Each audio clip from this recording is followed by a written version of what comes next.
wax seen club yi nga xam ñu ngi koy mais surtout xale yi ñu fay formé. Voilà, donc on ira à Bambali benn dëkk la bu nekk boori Casamance fa la Sadio Mané fekk baax donc il y a beaucoup de sportifs des jeunes qui ne sont pas connus mais qui risquent de devenir comme Sadio Mané ca kanam lay doon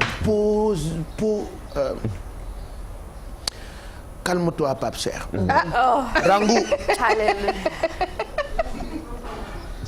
Respire profondément. bëgg ngeen ma ba pare calme-toi Pape Cheikh. Rangou. léegi je disais am na lu ma bëggoon wax de oui point Covid bi il faut que ñu xool fan la yëf yi toll. J'ai vu tey dans un journal ci UNAM bi may seetaan info matin ñu ne diggante 31 janvier ak février xaw ma ñaata mort. xaaral ma vérifier ko. Ça m'a tellement choqué. ma ni ñun ñu ngi jàpp ni feebar bi existé wul. alors que ça existe. et qu'il y a beaucoup de morts.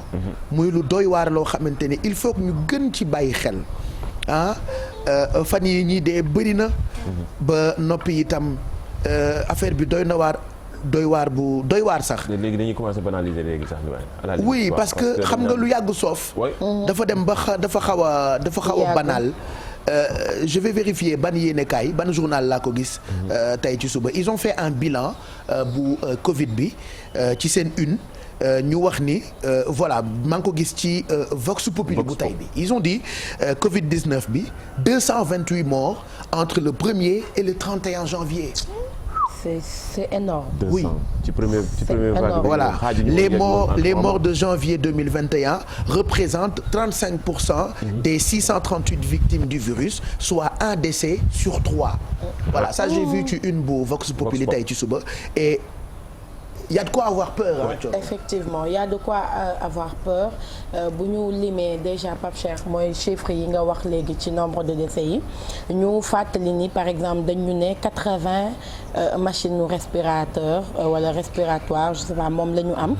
mais instant bi ñu ngi ci 56 cas graves par exemple tey donc ça veut dire ce que cela veut dire léegi débordement am mënatul je veux dire on a l'impression que fi mu toll nii c'est inévitable 3000 la ñu doon wax nombre bi nga xamante ne xëy na bu ñu ko dépassé affaire yi dina xaw a gën a metti ci kër docteur là on est à 4075 personnes yoo xamante ne ñu ngi nekk sous traitement tey rek 153 personnes contaminées nañu ci li nga xamante ne moom moo di coronavirus ci 1457 tests yoo xamante ni def nañu ko bu ñu ko méngalee ak démb chiffre bi nombre bi dafa wàcc c'est normal parce que tey y a eu moins de tests parce que chaque jour ñu wax ko plus on fait de tests plus on a de cas de contamination ce qui veut dire que feebar bi moom mu ngi ci population bi di dox bu baax a baax tey ñu am 47 rek la ñu am ci cas contact mais cas communautaire yi nga xamante ne moom mooy casse-tête ñëpp on en a 106 aujourd'hui tey encore comme démb Kaolack moom moo ci ëppale waat ak 9 cas yoo xamante ne ay cas communautaire la Thiès moo ci topp ak 7 Mbour moo ci am 6 ak Touba Mariste am 5 après yeneen dëkk yi ku nekk jël ci cas communautaire yi te léegi li ñu gis ni que mooy pratiquement gox-goxaat yi ci Sénégal yëpp même bu dee benn cas communautaire dañ koy am par jour donc ça veut dire que affaire yi mu ngi gën di compliqué. Il est important également ñuy fàttali ni tamit ñiy wér ñi ngi am solo tey par exemple 218 patients wér nañu c'est important 56 cas graves la ñu am tey ñu compté waat 3 décès comme on le dit chaque jour benn bakkan bu rot sax dafa bëri à plus forte raison bu ñu bëggee compter ay 3 4 jàpp 10 démb 10 décès la ñu amoon tey am nañu 3 27 080 personnes ñoo jot am coronavirus bi mu ñëwee Sénégal ak léegi 22 363 yi wér nañu 641 personnes ñoo ñàkk seen bakkan ci coronavirus 4075 personnes ñoo nekk sous traitement bu ñu taxawaatee ci information bi nga doon joxe sànq Pape Cheikh bu ñu waxee ni 641 personnes ñoo ñàkk seen bakkan te plus de 200 yi ci mois de janvier bi lañ leen compté ça veut dire que l'heure est extrêmement grave fi mu toll nii mais également que deuxième vague bi comme ni ñu koy waxee mu ngi nekk di def ay ravages comme pas possible ñu fàttali ni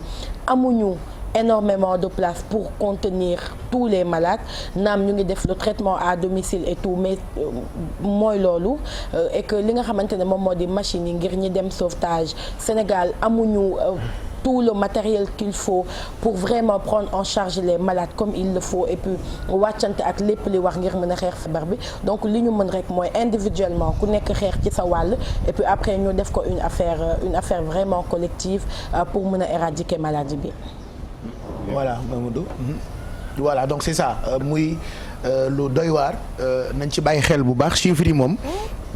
boo ko liiree da ngay sax jommi li ci garaaw nag mooy bu dee musoo xam ku mu dal wala boo ci xamul dara peut-être mën nga koo soofantal mais du lu ñuy soofantal takk masque metti na ñu bëri daf leen di tere nooyi comme il faut mais bon nañ ci góorgóorlu rek parce que takk masque bañ nooyi bu baax sax moo gën tëdd di feebar yàlla nañ ci yàlla musal ñi tawat yàlla suñu borom fëgg seen bopp et puis ñun nañu gën a góorgóorlu gën a respecter li nga xamante ni mooy mesure barrières yi donc tey Sénégal am na 47 cas contact amul benn cas importé ak lu toll ci 106 cas yoo xamante ni ñu ngi jóge ci transmission communautaire merci en tout cas Thioro pour ce point Covid on va rappeler encore que ñu ngi àndandoo ak Nescafé bu leen fàtte seen café gu tàng